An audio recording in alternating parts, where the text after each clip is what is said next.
But where's Christian? Show's about to start and we've got to tell you what's on this week. I know, I'll phone him.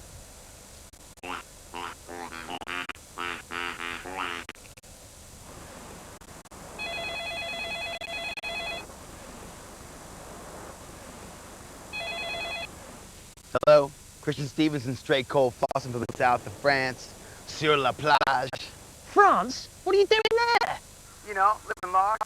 Where are you at, dog? Brighton, where you said you'd meet me. Did I? Yeah, sorry about that. I kind of forgot. Run the titles before I say some bad words.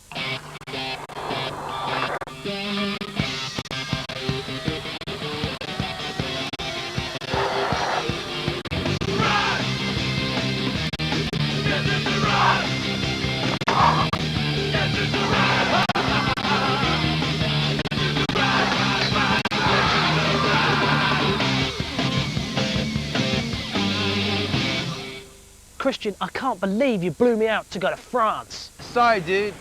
I tell you what, I'll let you introduce the first feature. No, I'm not talking to you now. Come on, dude. It's, you know, it's that Tony Hawk super gigantic circus of skateboarding and BMX type thing, and they got like tour bus, and Axl Rose got it next, and yeah, I'm sorry, I just did it for you, didn't I? I'm afraid you're gonna have to talk to the hand now. Okay. Hey, what's up, Mr. Hand? Oh.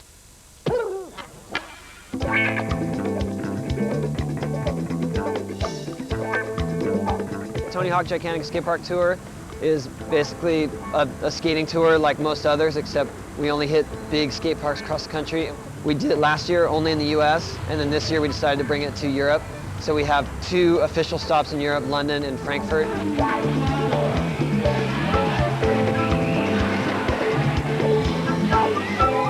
We got a really good mix of skaters and bike riders here. Here's the lowdown on everyone on the tour. Let's start with Robert Earl. Robert Earl is just a character of the imagination. The magic of Robert Earl. We don't really know what he's here for, you know? Robert, he's the big guy, crazy looking clothes. It's like Tony's invisible friend that everyone sees. Bam Margera, he's pretty crazy. I'll just leave that at that. Like, he's demented. You're Tony Hawk here, talk to my son. Like, Yeah, you just be with Bam and something's gonna happen. To Bama. Tony's a spokesperson. Steve Barrow talks in his sleep. And then we've got Matt Hoffman, king of bike vert, and Mike Escamilla, and Rick Thorne.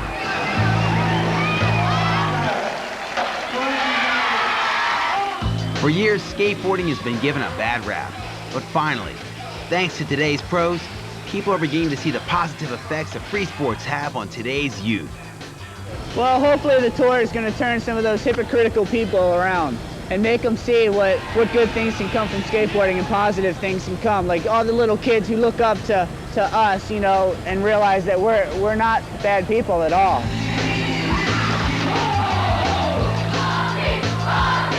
I do all positive things to try to push on to all these little kids and show them that you can be a very positive person and skateboard or ride a BMX bike.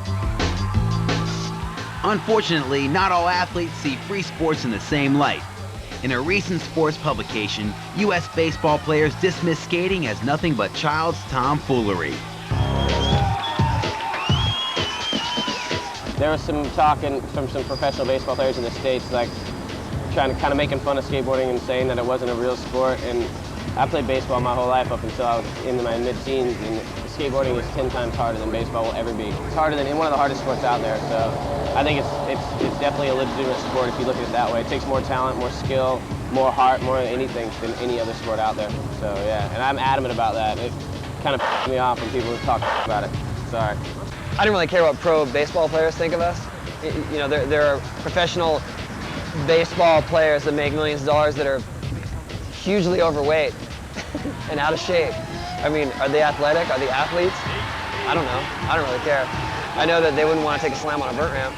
You give me a baseball bat and stick me in front of a pitcher and give me an hour and I'll hit one of their fastballs or at least touch a fastball, you know? You give them a skateboard and you give them a year and they wouldn't drop it on a vert ramp, you know? I mean, not at all. It's weird to me that one person who has passion for what they do couldn't understand a passion that somebody else has for something else. People think it's just about being daredevils and tempting fate, and it's not. It's about trying to progress. It's about just trying to learn new things and see what's possible. It's not about like, let's jump through fire and see if it works out, you know, or just, you know, jump in the air and hope for the best. It's not about that at all. It's about practicing and working at it and doing it right. Now, for any parents worried about their kids getting involved in free sports, put your mind at ease and listen to what the pros have to say. My advice to parents out there is not to be hypocritical. Just because you didn't grow up skateboarding doesn't mean that your kids can't do it. Skateboarding is a way of life, and if my kids grow up and skate, I would be psyched. It's not a team sport, so it's teaching their kid individuality, teaching them to think on their own. That it's a positive thing and just look at it that way, and that it's not a, you know, the kids aren't doing anything bad.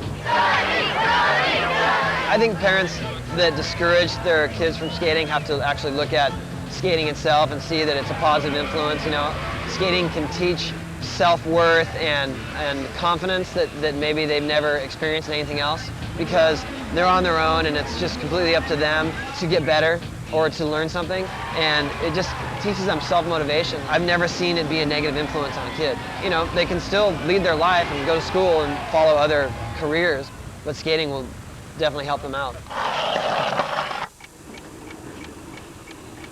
Christian, I've decided to start talking to you again because I need your advice. I found this white thing here ticking. Sounds like a bomb, dude. You better get rid of that right quick, man. Chop, chop. How? You're next to the sea. You're in Brighton. Why don't you, like, throw it in the ocean? Okay, then. Ugh, it's snowing. It must have been a snow bomb. And what a coincidence, because we got the snow bomb in Rizal, France. Coincidence? Sounds a little bit too coincidental. Take 35 pro snowboarders, 60 top DJs, 700 snow bombers, and 7 groundbreaking British nightclubs. Mix them all up in the French resort of Rizal, and what do you get? Bomb Comp 2001. A week of boarding by day and beats by night. Snowbombing's a music and snowboard festival, pretty much. You've got clubs at night and a snowboard comes through the day and in the evenings. Just a chill out session for a week in the snow, really. I'm not going to say winter Ibiza because that's cheesy as you like, but then far off. For clubbers, there was certainly a lot to choose from. With sets from top Sheffield club New York Sushi, Manchester's Bugged Out, and London hip-hop gurus Scratch. And the beats carried on when the sun came up, and well into the afternoon when the snow bombers hit the slopes. The course is pretty good. I've had one run through it. There's 2 spines, big kicker at the bottom, which you've pretty much got a straight line the whole park for. This is the bomb comp slope start. We're kicking off up the top here with the bomb drop. That's basically a good wall, almost 2 meters high. That drops you in, gets you all of the speed, where you split off into 3 directions. This is no Hollywood set, this is real. Like, you got 2 nice big hips, big kicker, rail. Hollywood come in, take these kind of scenes and set them up.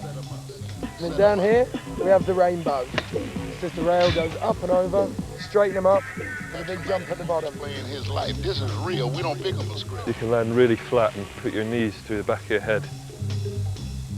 I think someone broke his collarbone yesterday doing that. Accidents will happen, but on the whole, the snow bombers were more than satisfied with the organization. All the guys have done a really good job. It seems all really well organised. Pretty much the best organised comp I've been to for sure. And it's good because it's just a jam session, so it's not so serious, so it's fun. Design takes no time. You can dream as much as you like. Actually building something's very, very different in practice. We've had a lot of rain, a really hot Saharan wind which just ate the course.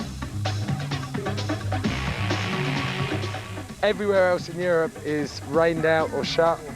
This is rocking, so I'm a happy man. And everyone else was happy as they chilled out in the mountain to the sounds of breakbeat and drum and bass. The tunes are great. We've got Scott Nixon DJing down there. Sound system is the biggest sound system I've ever seen, short of like concert level thing. It's absolutely massive. You can hear it from the other side of the mountain. And while they took a breather from their boards, they got a chance to learn some new skills on the snow. Or maybe not. We're having a little snow skate session, just messing around on some new toys that have been invented. Mostly rail slides and like shove-its and stuff. Kick flips are a bit hard. It's not serious, it's just something to do when there's, like when you're not snowboarding, just messing around. Snowbombing 2001 culminated in a big air comp. And as with the general feeling of the festival, it was all pretty relaxed. A welcome relief from the more formal competitions, which can sometimes spoil the fun. This time, it really wasn't the winning that mattered. Everyone's in it just to ride and mainly to get coverage. It's not so much getting a result or anything. The Brits is too much been about getting results lately, and it's, you know, it's good to just have these laid-back jam sessions in a comp sort of format. I think the Quick Cup is sort of leading the way with this kind of format where, you know, you have a slope style and the riders just jam and just have a good time. A bit more rider focused. It's very difficult to get a first-time competition off the ground, especially when it's something people aren't 100% sure about. I think Field of Dreams sums it up. Build it and they will come. Oh, I'm freezing. Christian, it's still snowing here. How do I get rid of it? You just got to grin and bear it. Stiff upper lip. What? Chop, chop, hey. I know what I could do. I could use a bit of magic that I found on the search for the Holy Rail. Oh, yes. Dude, how'd you do that? That snowing thing in the south of France. Well, that'll teach you, Stevenson. Now cue me.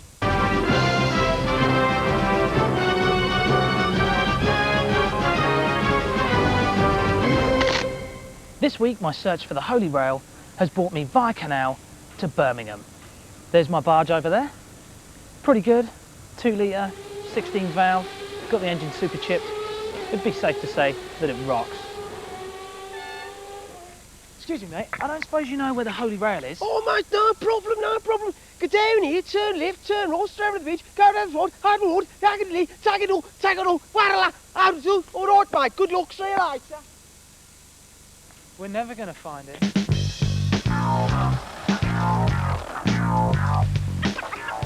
Being a town of industrial routes, Birmingham has an overflowing amount of skatable street terrain within its grey exterior. Skating in Birmingham's good, always has been, just because there's a lot of people here. And where there's lots of people and lots of very bad town planning, there's going to be lots of skateboarders. Birmingham city centre has been undergoing quite a revamp over the last few years, as you can see from this humongous hole they've dug.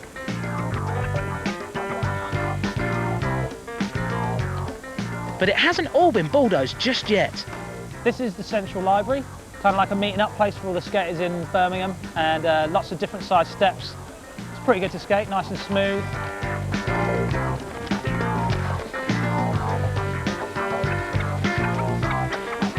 This is Central Television. It was one of the major skate spots in Birmingham until it got nobbled by these very cunning anti-skate devices, aka skater haters.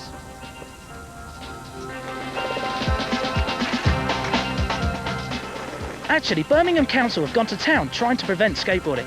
Rather than putting the money into maybe building a skate park, they prefer a more negative approach of putting up numerous signs and introducing an anti-skating bylaw, probably the cost of which could have paid for a skate park many times over. The council should basically just try and liaise with the skaters, just talk to people about what they want, and they'd get something done at the right money, which would protect their precious new architecture, and they wouldn't get ripped off spending £100,000 on plastic ramps like most councils seem to be doing these days. Another interesting fact about Birmingham is... Mate, I found that Holy Rail you're looking for. Come on, it's down here. I've heard it's this way. At the heart of every good skate scene is the local skate shop, where kids can hang out and annoy the staff. A skate shop can sort of make or break a scene. I mean, if it's the kind of skate shop where there's a lot of drum solos, then it can be really good for the scene. But if it's the kind of skate shop where they're rewinding records, like, then they can kind of suck. Basically, a skateboard shop has to be a meeting place with a good atmosphere where everyone can get together and then go off skating and hang about, do all this stuff that kids like to do. And if there's a couple of quid to put in your pocket at the end of the week, job done. And when we asked Zip about the Holy Rail, Well, you've come to the right place. I am the world's foremost authority on the Holy Rail itself. Legendary London street skater Davros slid the Holy Rail, which gave his grandma the power to knit cardigans with the Thrasher logo in them. Parts of it ended up in the firing pin of the pistol that shot Archduke Ferdinand, thus starting the First World War. And there was more to Big Bob Sanderson than meets the eye. By day, I'm a mild-mannered shopkeeper called Bob Sanderson, but by 6 o'clock, I am Brum Man.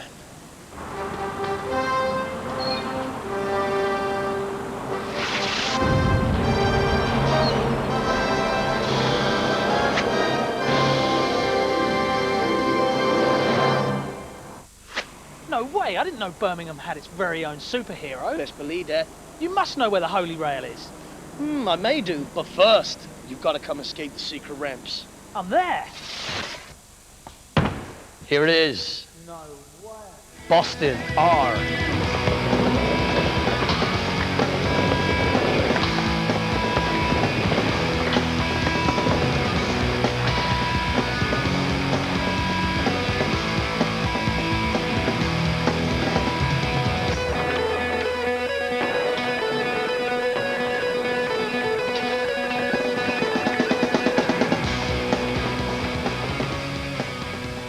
That was a rad session. Now come on, spill the beans on where this Holy Rail is.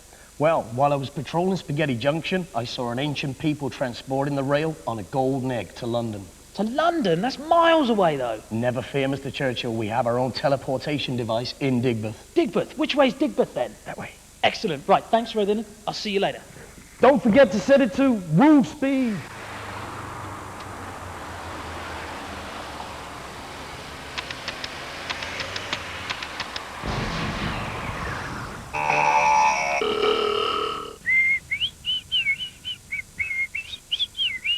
Hello, Christian, are you there? Hello? I've lost the signal. All I can hear is this funny noise. Not like a heavy breather, more like a whistler. Whistler? Yeah, that's right, dude. I went to Whistler, Canada for the Sims World Champs. Ha, very funny. You had me worried sick. Thought you choked on a snail or something. I nearly had a heart attack. You should know better at your age.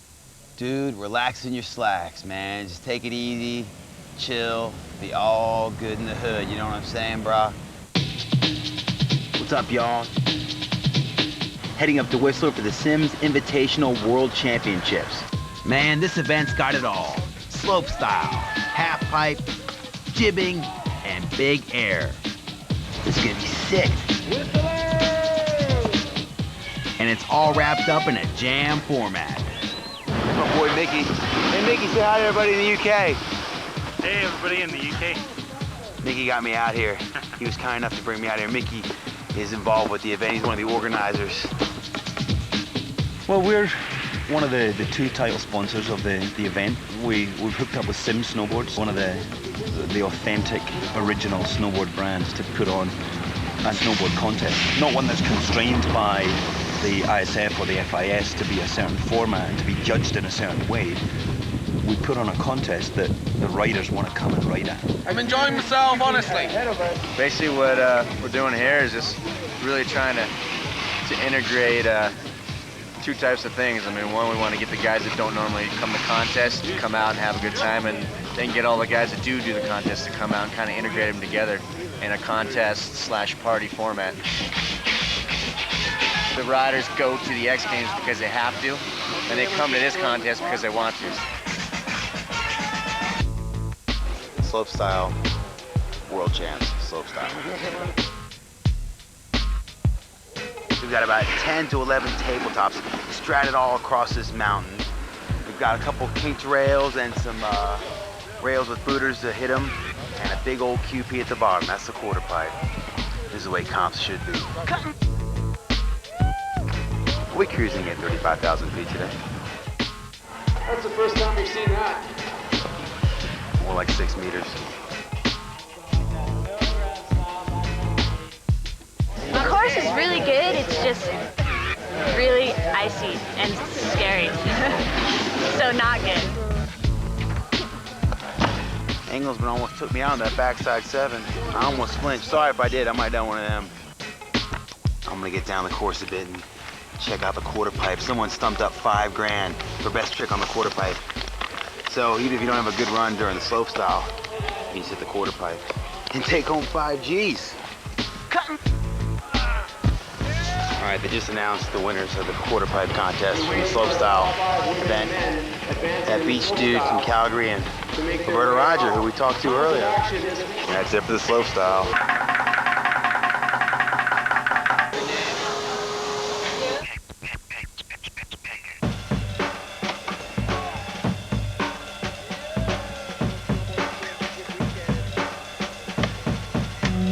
One of the last events here at the World Championship, the Jib Jam.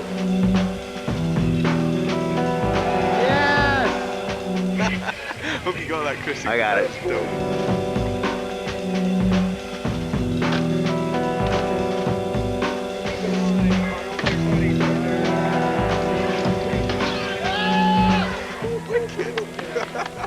That was rad. Jib Jam, insane. How about Kevin Jones, Chris Ingelsman, Andrew Crawford buttering that rail over there. Unreal. What you up to, man? Oh, I'm just looking at the half pipe stuff. Oh, cool. Today is the half pipe finals. This is gonna be good.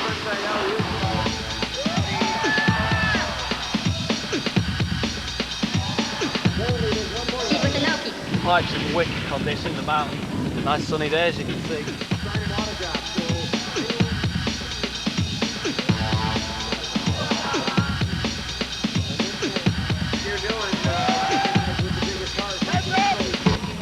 That's it for the half pipe. Ross Powers taking home like 20 grand. Not bad for a day's work, huh? Whoop. Sorry about that. Blair. Where are we going, Elliot? Well, Christian, we're getting a mad vibe now. We're going to be going off to the big air.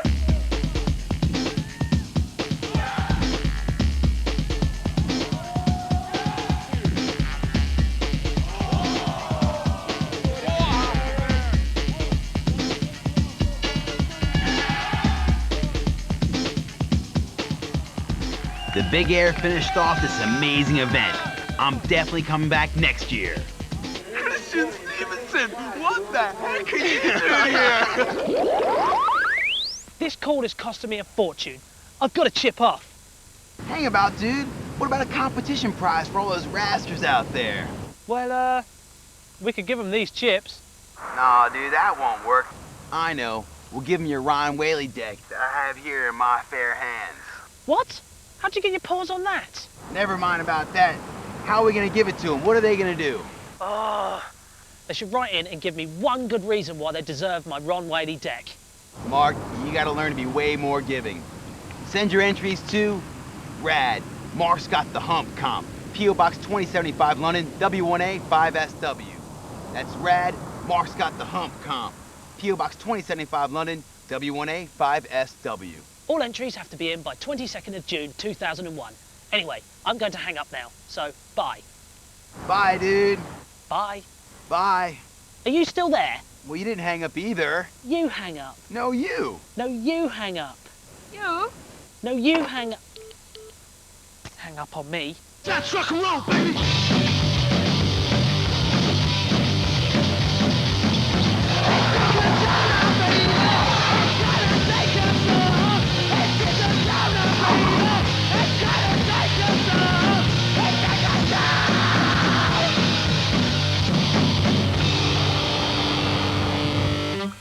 Yeah.